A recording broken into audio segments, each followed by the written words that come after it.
നിങ്ങളുടെ favourite shows ഇനി ഒരിക്കലും മിസ്സാവില്ല. ഇപ്പോൾ C5 കാണും നിങ്ങളുടെ ഫേവറേറ്റ് ഷോസ് തികച്ചും സൗജന്യമായി. അമ്മയുടെ ഒരു കൈപുണ്യം, ഓ എന്റെ അമ്മയെ ലോകത്താർക്കും കിട്ടില്ല. അച്ഛൻ ഭാഗ്യവൻ തന്നെ. അയില വറുത്തതുണ്ട്, കരിമീൻ പൊരിച്ചതുണ്ട്, ഇന്ന് നമ്മുടെ ഊണ് ഗംഭീരാവുല്ലോ. സുചിത്രയുടെ അമ്മേ? ഓ, സുചിത്ര അടുക്കളയിൽ ജോലി ചെയ്യുന്നുണ്ടോന്ന് നോക്കാൻ വന്നായിരിക്കും അല്ലേ? എന്താ അമ്മ ഇങ്ങനെ? ഞാനപ്പോഴൊരു പൊട്ടത്തരം പറഞ്ഞു എന്ന് വെച്ച് അമ്മ അതിൽ പിടിച്ചിരിക്കുക. അത്താഴം റെഡിയല്ലേ? അത്താഴൊക്കെ റെഡിയാ. ആ, അമ്മ അത്താഴൊക്കെ എടുത്തു വെക്കേ, ഞാൻ എല്ലാവരെയും വിളിച്ചോണ്ടുവരാം. ഇന്ന് നമ്മളെല്ലാവരും ഒന്നിച്ചിരുന്ന അത്താഴം കഴിക്കുന്നത്. എന്താ ഇങ്ങനെ നോക്കുന്നേ? അല്ല, നീ നേരത്തെ പറഞ്ഞ വട്ടേ എനിക്കാണോ നിനക്കാണോന്ന് നോക്കിയതാ. ഇവിടെ ആർക്കും ഒരു വട്ടുമില്ല. നമ്മള് പഴയതുപോലെ ഒരുമിച്ചിരുന്ന് ആഹാരം കഴിക്കുന്നു, അത്രേ ഉള്ളൂ.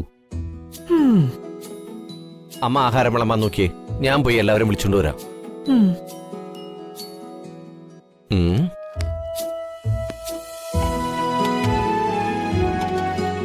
ആ അതെ, നാളെ ഞാൻ ഓഫീസിൽ നിന്ന് വരുമ്പോ നല്ല കരിമീൻ വാങ്ങിച്ചിട്ട് വരാം.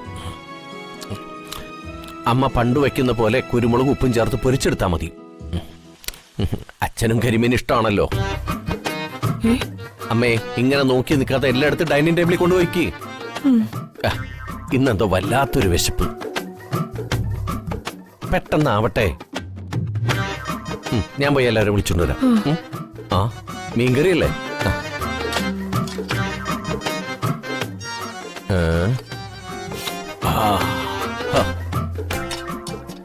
എന്തൊരു മണം.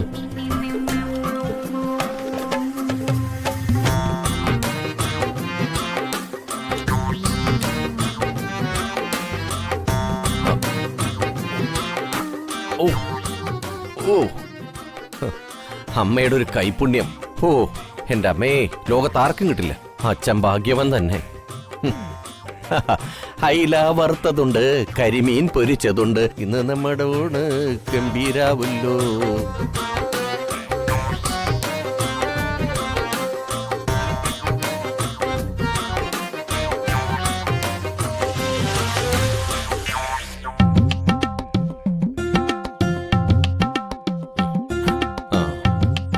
ഊണ് കഴിക്കാൻ സമയായി, എല്ലാവരും വരൂ.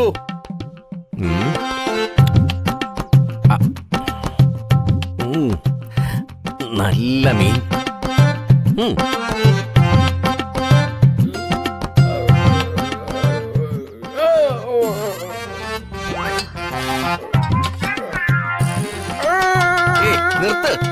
നിർത്തടാ,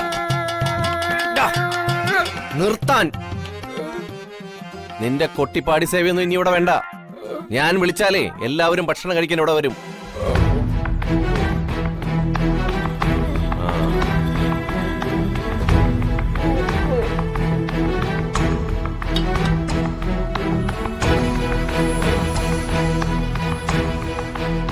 നീ ഈ കുടുംബത്തിൽ അംഗമാണ്.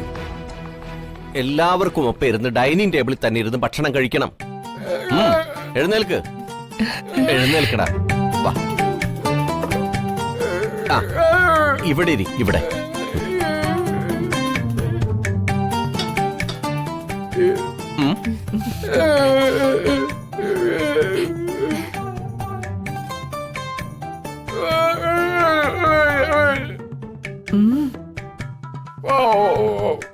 ഞാൻ പോയിട്ട് മാധവേട്ടനെ വിളിച്ചോണ്ട് വരാം. വേണ്ട, അമ്മ ബുദ്ധിമുട്ടണ്ട. അച്ഛനെ പോയി ഞാൻ വിളിച്ചിട്ട് വരാം.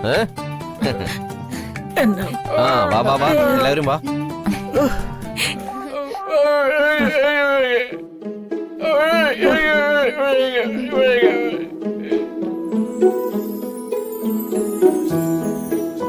വിനുവേട്ടൻ ഇവിടെ ഇരിക്കുന്നത് പ്രകാശേട്ടൻ കണ്ട അത് മതി ഭൂകമ്പത്തിന്. വന്ദനെ, നീ ടെൻഷൻ അടിക്കണ്ട. വിനുവേട്ടനെ ഒരേ കുടുംബാംഗമാണെന്ന് പറഞ്ഞ് കസേരയിലേക്ക് സ്ഥാനക്കയറ്റം കൊടുത്തത് പ്രകാശേട്ടൻ തന്നെയാ.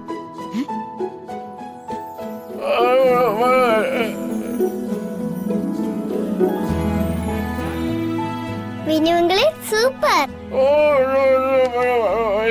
പ്രകാശന്റെ തലയിലെ തിരിച്ചറിവിന്റെ ടോർച്ച് അടിച്ചത് നീയാണോടി സുചിത്ര? എന്താന്നറിയില്ല അച്ഛമ്മേ, പ്രകാശേട്ടന് ആകെ ഒരു മാറ്റം. അച്ഛന് പണം കിട്ടാനുള്ള എന്തോ ഒരു വഴി തെളിഞ്ഞിട്ടുണ്ട്. ഗോകുലെ വേണ്ട, അച്ഛൻ ഇങ്ങനെ കുറ്റപ്പെടുത്തി ശീലിക്കല്ലേ. അപ്പൊ അമ്മ കുറ്റപ്പെടുത്തുമല്ലോ. അമ്മ കുറ്റപ്പെടുത്തുന്നത് പോലെയല്ല നീ കുറ്റപ്പെടുത്തുന്നത്. അങ്ങനെ തൊട്ടതിനും പിടിച്ചതിനും ഒന്നും അച്ഛനെ കുറ്റപ്പെടുത്തി ശീലിക്കരുത്. അച്ഛനെ സ്നേഹിച്ചും ബഹുമാനിച്ചും വേണം മക്കള് വളർന്നു വരാൻ.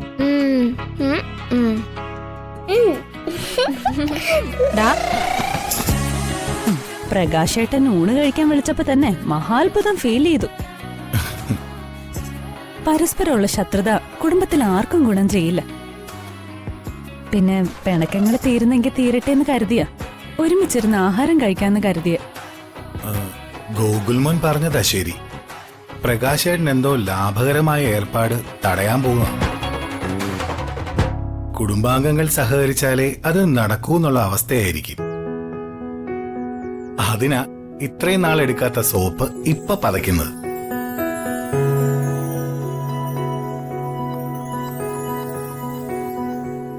ചേടാ, ഒരുത്തരം നന്നാവാനും സമ്മതിക്കത്തില്ല എന്റെ മനോജ്. അച്ഛമ്മ എന്ന അധികാരത്തിൽ ഞാനും അവനെ കുറ്റപ്പെടുത്താറുണ്ട്. എന്നാലും നന്നാവുന്നെങ്കിൽ നന്നാവട്ടെ എന്നാണ് എന്റെ പ്രാർത്ഥന.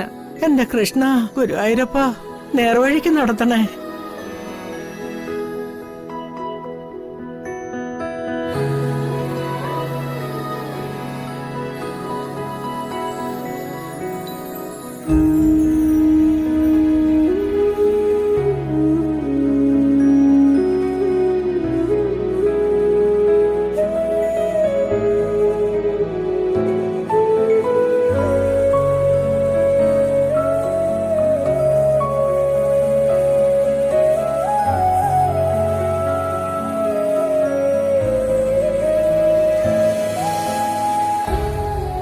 അച്ഛാ, അച്ഛനെന്തായി ആലോചിക്കുന്നത്?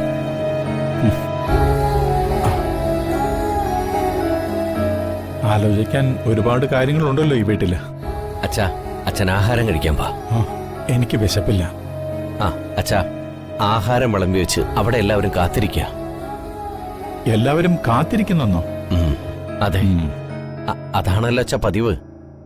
ആ പതിവൊക്കെ തെറ്റിയില്ലേ? ഇന്നെല്ലാവർക്കും അവരവരുടെ കാര്യം, അവരവരുടെ ലോകം. എല്ലാവരുടെ മനസ്സും അകന്നു മാറി പരസ്പരം കാണാനാകാത്ത വിധത്തിലായില്ലേ? ആ അവസ്ഥയ്ക്കൊരു മാറ്റം വരണ്ടേ? അതിനാ എല്ലാവരും ഒന്നിപ്പിച്ചത്. അച്ഛൻ ആഹാരം കഴിക്കാൻ വാ. വേണ്ട, വിശപ്പില്ല. നിങ്ങൾ കഴിച്ചോ.